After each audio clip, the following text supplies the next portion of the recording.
ઉનાળાની ગરમીમાં એસી કરતાં પણ વધુ ઠંડક આપશે આ એક વસ્તુ. આપણે વાત કરી રહ્યા છીએ ગોંદ કતીરાની, કે જે કુદરતનું નેચરલ કુલર છે. તો આ ગરમીની સિઝનમાં ચલો જાણીએ ગોંદ કતીરાના 5 સુપર પાવરફુલ ફાયદાઓ. સૌથી પહેલા તો ગોંદ કતીરા તમને ઉનાળામાં થતા ડિહાઇડ્રેશનથી બચાવે છે. કારણ કે પલાળેલું ગોંદ કતીરા ખાવાથી એ જેલ જેવું બની જાય છે અને આ જેલ શરીરમાં પાણીને હોલ્ડ રાખે છે, જેથી શરીરમાં પાણી ઘટી નથી જતું અને ડિહાઇડ્રેશનની સમસ્યા નથી થતી. બીજું, ગોંદ કતીરા શરીરને અંદરથી જ ઠંડુ રાખે છે. કઈ રીતે? કારણ કે એ બોડીના હીટ સિગ્નલ્સને ઓછા કરી દે છે.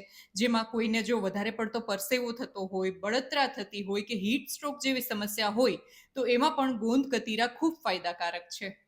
ત્રીજું, ગોંદ કતીરા તમારા પેટ માટે પણ ખૂબ ફાયદાકારક છે, કારણ કે એ તમારા ગટની અંદર એક પ્રોટેક્ટિવ લેયર જેવું જેલ બનાવી દે છે, જેના કારણે એસિડિટી, બળતરા કે પેટને લગતી કોઈ પણ સમસ્યાઓ નથી થતી. ચોથું, ગોંદ કતીરા સ્કિન માટે પણ ખૂબ ફાયદાકારક છે. ગરમીમાં લોકોને પિમ્પલ શું કામ વધુ થતા હોય છે? કારણ કે આંતરિક ગરમી ઉપરાંત ડિહાઇડ્રેશન અને ગોંદ કતીરા આ બંનેને ઓછું કરે છે, જેના કારણે તમારી સ્કિનને પણ ફાયદો દેખાય છે. પાંચમું, ગોંદ કતીરા તમને લાંબો સમય ચાલે એવી એટલે કે સસ્ટેનેબલ એનર્જી આપે છે.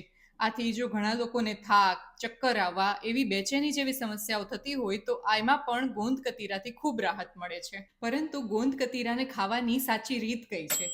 તમારે રાતના ફક્ત 1 થી 2 દાણા ગોંદ કતીરાને પાણીમાં પલાળી દેવાના છે અને સવારમાં એની જેલી બની જાય દૂધ સાથે, શરબત સાથે કે કોઈ પણ કોલ્ડ ડ્રિંક સાથે લઈ શકો છો. તો તમે ક્યારેય ગોંદ કતીરા ટ્રાય કર્યું છે કે નહીં? અમને કમેન્ટમાં જણાવો અને અમારા પેજને ફોલો કરો.